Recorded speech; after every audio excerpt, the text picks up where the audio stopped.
What's up, Broncos country? Welcome to another edition of Broncos Daily. I'm your host, Kurt Valenti. Please like and subscribe to the page and feel free to leave some comments that we'll get to in another show. Super Bowl week, a lot going on in Bronco world. Um, you know, when leads up to talk about Super Bowl, we also talk about Hall of Fame. And where I want to start today is this is going to get me a little fired up because I'm not happy. Still, I'm not happy about the best coach in Denver Bronco history, Mike Shanahan, not elected into the Hall of Fame.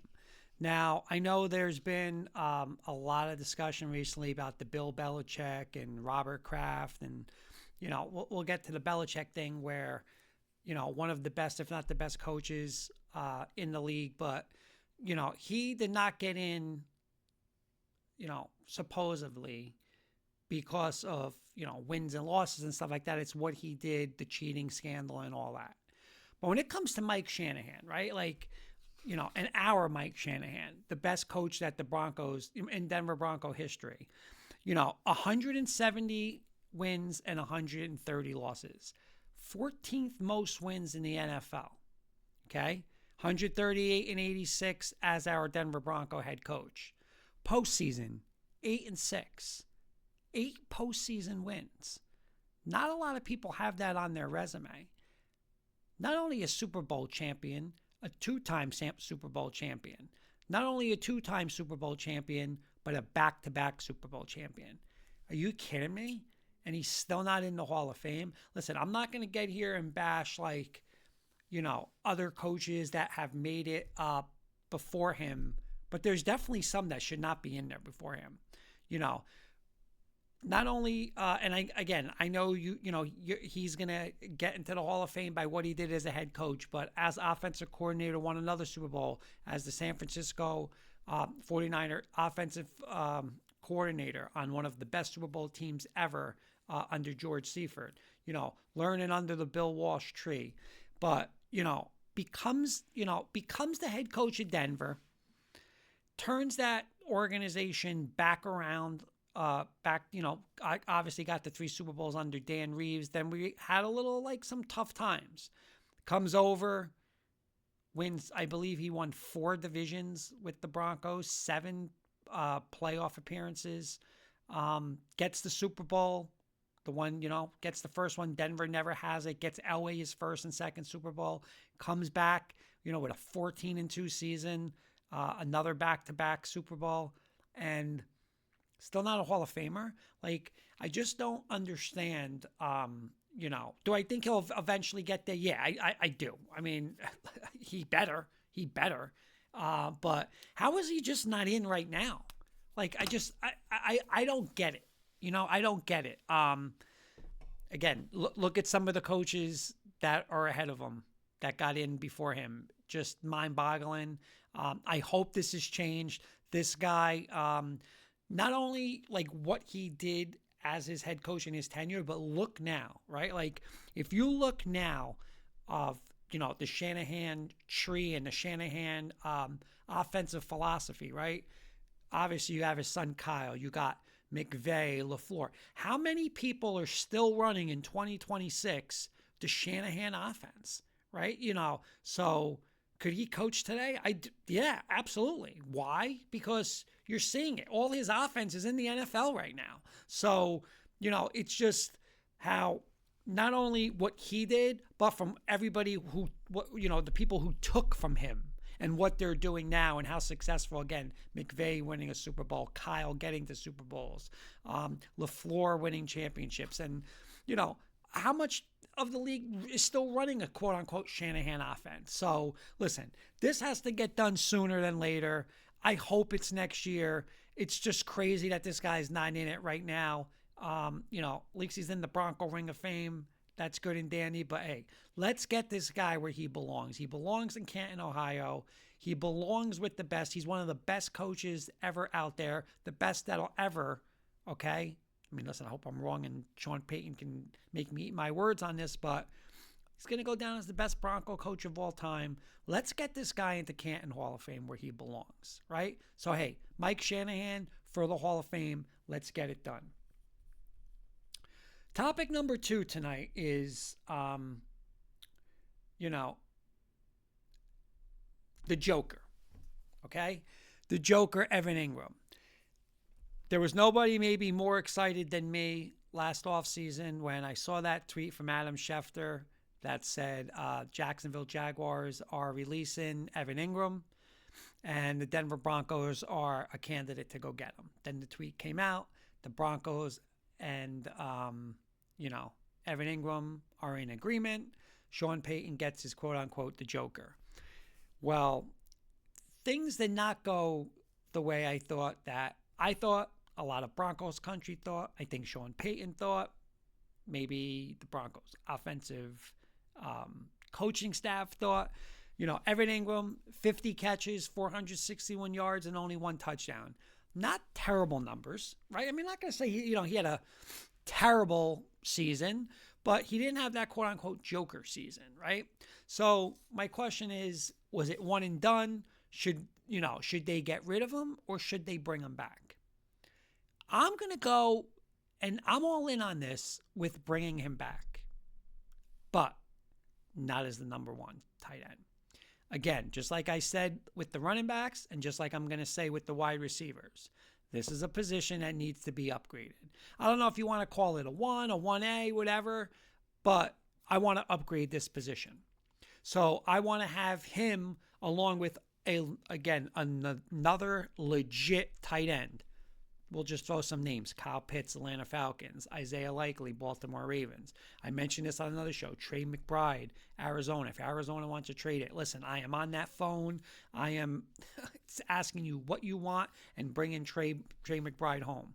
But I want to pair him with another stud tight end. Why? Because we need, our tight end room, even with Engram this year, I believe it's one of, if not the worst rooms in the NFL. Right? Adam Troutman, I know he's a Sean Payton guy. He doesn't give you much in the passing game. Good run blocker. Obviously knows Sean's offense, but listen, that's not going to get it done when you want to go and win a conference championship and a Super Bowl. Lucas Kroll, again, athletic, talented, injured, but still young. You can't really depend on him. Again, for where we are and where we want to go, I think we need another seasoned guy. I think we need another legit tight end 1, tight end 1A to go with Engram. So, again, Engram is one of the most injury prone guys on the Broncos. He does get hurt a lot. He's had a history of getting hurt. So, I just don't want to bring him back. Okay, you're the tight end 1 and we have nothing behind you again. Absolutely not. Now, would I draft Sadiq from Oregon? Yes. So, again, I would bring him in to go with Engram. There's your young tight end, 1A, along with your other 1A, Evan Engram.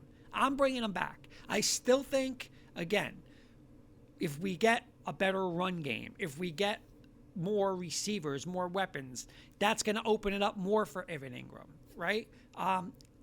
Do I think we're going to see the 100 catches for 1,100? No. But we don't need that. We need more than 50 for 461 for 1. We need that. We need him to stay healthy. But I'm bringing him back. Again, I want when I firmly feel as a Super Bowl contender in a Super Bowl window, as a Super Bowl contender right now, we have to have like a guy and then another guy under him that's ready to go. 2 guys that, hey, I'm just going to throw this out there. Say we go in, we sign a Kyle Pitts from Atlanta. He gets hurt. It can't be like, oh, Adam Troutman. No. When you're in a Super Bowl window, Pitts, all right, Engram. They play together. One of them's hurt. The other one's there. That's what I want. Again, we have the money. We're going to have the flexibility. We're going to be able to do this. At the running back position, at the tight end position, at the wide receiver position. And I think we will, and I think we should. I think we have to upgrade at all 3. So am I bringing Evan Engram back? Yes, I am. Please comment. Let me know what you guys think. Again, was he a disappointment? Yes. But I think expectations thought they were going to get we were all thinking we were going to get the 100-catch, 1,000-yard tight end from Jacksonville. I don't think now that's the reality. It wasn't the reality. I don't think it's the reality going forward. But again, I still think he could be a useful player on this roster for next year. Looking to next year again a little bit. Just a question I want to throw out to you, Bronco Country. Should the Broncos be the favorites in the AFC West next year? You asking me? 100% yes. I know Kansas City is going to come back. They're going to be mad. Mahomes is back. It doesn't matter who's mad. It doesn't matter who wants to come back. We're a better team. We're a better team in everywhere we're better than Kansas City. Where aren't we? You're going to tell me Mahomes over Knicks? I'm just going to say this. Listen, I'm not going to make this a debate of who's the better quarterback, but Mahomes hasn't been Mahomes the past couple years. He's coming off a major injury. And Bo Nix is coming off an injury too, but, Bo Nix is going upwards, right? Mahomes is on the decline. Now, it's still good. He's still very good, so it's a good decline, but it is a decline. So where is that quarterback between Nix and Mahomes? I don't think there's much of a difference, to be honest with you, if there is a difference. So, again, I'm very high on Bo Nix, and maybe I'm speaking, as with all of the Bronco country in my heart, but I firmly believe that. But defensively, we're way better than them. Offensive line, we're way better than them. Right now, maybe if you look at weapons with Rice, and we'll see what happens with him and Worthy, they don't have a running game. We'll see what they're going to do in the draft. But again, let's reassess the weapons after free agency, right? After we spend and we upgrade the receiver spot, we upgrade the running back spot, we upgrade the tight end spot. I think we're going to upgrade more than they're going to upgrade there. So, as on the offensive side, again, it's more even. Coaching, yeah, they got Andy Reid. We got Sean Payton. Is there a difference in that? Right? What are you going to tell me? Oh, well, Reed's got more Super Bowls? Look, Sean Payton has been the better coach the past 2 years. He has. So, and again, just the defensive side of the ball, I think it's not even close. So, when it comes to Kansas City, I would put us over Kansas City. Let's talk about the Chargers, right? The Chargers were always this is the it team, this is the team nobody wants to play, whatever. They get to a playoff game, and for the second year in a row, Herbert and Harbaugh just, nothing. Terrible performance again in the playoff game this year at New England. And, people could say, oh, well, they didn't have their offensive line, whatever. Herbert, again, still no playoff wins. It's, I don't know. Where are they better than the Broncos? Why should they be ahead of the Denver Broncos? I'm not going to put them there. And then you look at the Raiders. Okay, Raiders are obviously new head coach, right? It's going to be Clint Kubiak. New quarterback. It's going to be Mendoza from Indiana. Nice little, Janty, Bowers, couple of receivers. They got a couple weapons there, but is that Raider team really going to scare you next year and say they're going to compete with the Broncos for the AFC West Championship? No, I don't think so. I don't think it's going to be 2 easy games playing them. It's never easy games, but, I'm sorry. They shouldn't. They're not going to compete for the AFC West next year. So, yeah, I am going to put the Broncos as the AFC West. I'm going to go with their defense. I'm going to go with Bo Nix coming back. I'm going to go with a hungry team. I'm going to go with a team that's going to spend money in this offseason.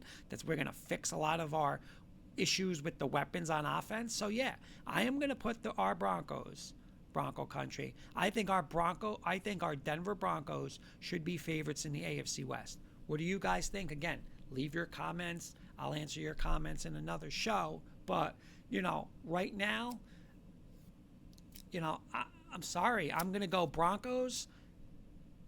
I'm not high on Kansas City right now. I'm not, until I see it, until I see them fix their defense and fix their O-line, I'm going to go Broncos, Chargers, Chiefs, Raiders. Again, that can change with free agency, with trades, with the draft. But as of now, I believe the Broncos right now should be the favorites in the AFC West for next season. And we talked about this on a previous show. Again, with the Super Bowl coming up, I like looking back at the three big memories of our Broncos Super Bowl wins, 32, 33, and Super Bowl 50. So I was talking about Super Bowl 32 the other day and how that game will always be obviously my favorite win, my biggest win. It has to be. It brought us our first world championship. But when you look at a season of dominance, right, and you go to the next year, right? So Elway wins his first Super Bowl. He's going to come back. He says he's going to come back for another season. And, they're obviously, whether, I don't remember if they were obviously one of the top 2 or 3 favorites, probably were the favorites to repeat as Super Bowl champions. And they come right out of the gate, right? Right out of the gate, not 1 win, not 2 wins, not 5 wins, not 10 wins.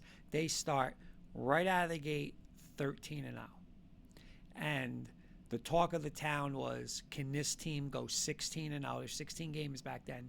Can this team go 16-0, win their 3 playoff games, and be the first team to go 19-0 and match what the Dolphins did, going undefeated? And, trying not to laugh about it because it brings back bad memories, but kind of funny is, again, knowing I'm from New Jersey, lived about 10 minutes from Giant Stadium back then, was at that game when I believe it was a 4 or 6 win Giant team upset the Broncos for their first loss to end them at 13-0, ended the perfect season. I'll never forget, Kent Graham hit Amani Toomer late in the game after a Terrell Davis touchdown to get the win. So sitting in there was not a great day, not a great memory, but looking back, it's probably what the Broncos needed, right? Like, they didn't need the pressure that year. They didn't need the to be 16-0, 19-0, 18-0 going into a Super Bowl to get 19-0. Their job was just to repeat as Super Bowl champions, not to go undefeated. So after that loss, they went to San Francisco on a Monday night and got hammered on a Monday night to become 13-2. They came back, beat Seattle. They were still in the AFC at that time. They beat Seattle. Terrell Davis went over 2,000 yards in Week 16. They got back on track, 14-2, the number 1 seed. Blew out Miami in the AFC division round. It was Dan Marino's last playoff game. Blew them out. It was over. It was like 51-6, or it was Denver, I think, put up 50 points. Then they had a tough AFC Championship game against the Jets, the last game in Mile High Stadium, right? Elway's last game in Mile High Stadium. And, down 10-0 at half. Jets were coached by Parcells. Defensive coordinator was Belichick, led by Vinny Testaverde. But Denver came back second half. A big field goal, a touchdown. Terrell Davis had a long touchdown run. There was a fumble recovery on a kickoff on a windy day. Elway gets the win. They win that. They're going back to the Super Bowl to face his former coach, Dan Reeves. It's set up Elway versus Reeves, Shanahan versus Reeves, Broncos versus Falcons, probably going to be Elway's last game, right?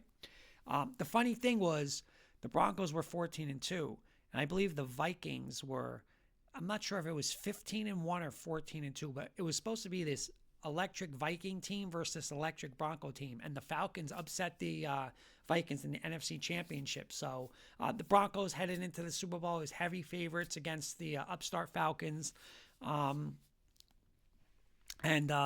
Just, again, remembering that game, I was just never nervous that game. Like, I was so nervous the year before in Super Bowl 32 against Green Bay. This was just like, relaxed. You know you're going to win. Like, all right, let's just get through it. Let's not...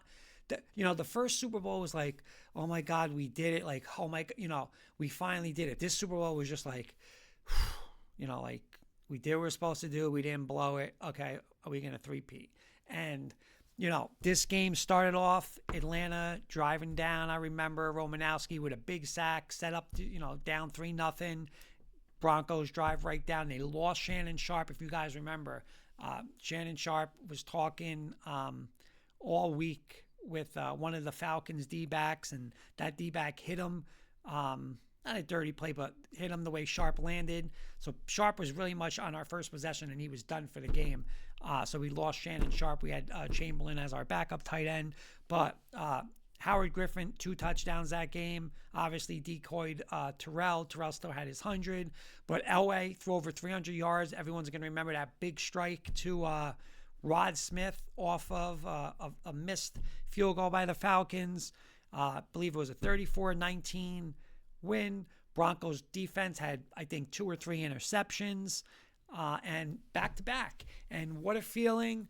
You know, everybody kind of knew. I kind of knew. We was always hoping, hey, could Elway come back for the 3-peat? But you knew in your heart of hearts that was going to be it. Looking back, I'm so glad that was it. He walked off that field not only as a Super Bowl champion, he walked off as MVP. And listen, when you talk about you're on the mountaintop, not only as a Super Bowl champion, now you're back-to-back Super Bowl champs. It's, again, something I will never remember. Bronco country. You're never going to remember, you're never going to forget that. I'll never forget it. You'll never forget it. But, listen, just going back, and that was such a great team, right? Like Elway, McCaffrey, Sharp, Rod Smith, Terrell Davis, Griffin. You had a great offensive line. Romanowski on defense, Atwater, Neil Smith. It goes on and on. Like, the linebackers were great. It's just an unbelievable team. Hall of Famers on both sides of that ball, both of those years. But that second-year team, listen, they had a legit chance to run the whole table, do the 17-0, the 19-0.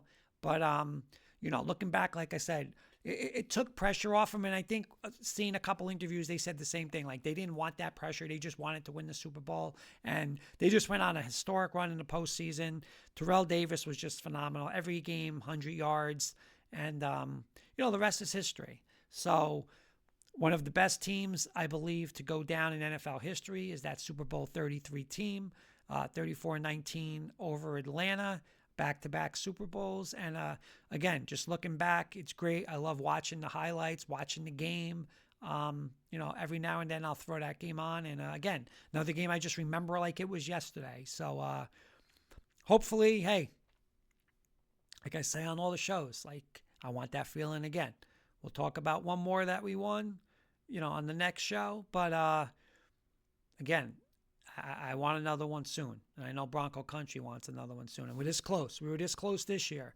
And you know what? Next year we're going to get this thing. So, again, great memories. I hope it was great memories for me. Hope it was great memories for you. But yeah, that's going to wrap up today's show. Again, Shanahan, get him in the Hall of Fame. He belongs in there. Back-to-back Super Bowl champs. Engram, I'm bringing him back. I want to pair him with somebody. He's part of the weapons we need. And 100%, we should be the AFC favorites going forward. Prove me wrong. Talk me out of it. You're not going to. This is one of the best teams, if not the best team in football. So, we should be the best team in the AFC West. But thank you again for another, joining and watching. Please subscribe. Okay? Please like the page, subscribe the page. Again, leave your comments. I will get to your comments in another show. And tune back in for another show of Broncos Daily. Go Broncos.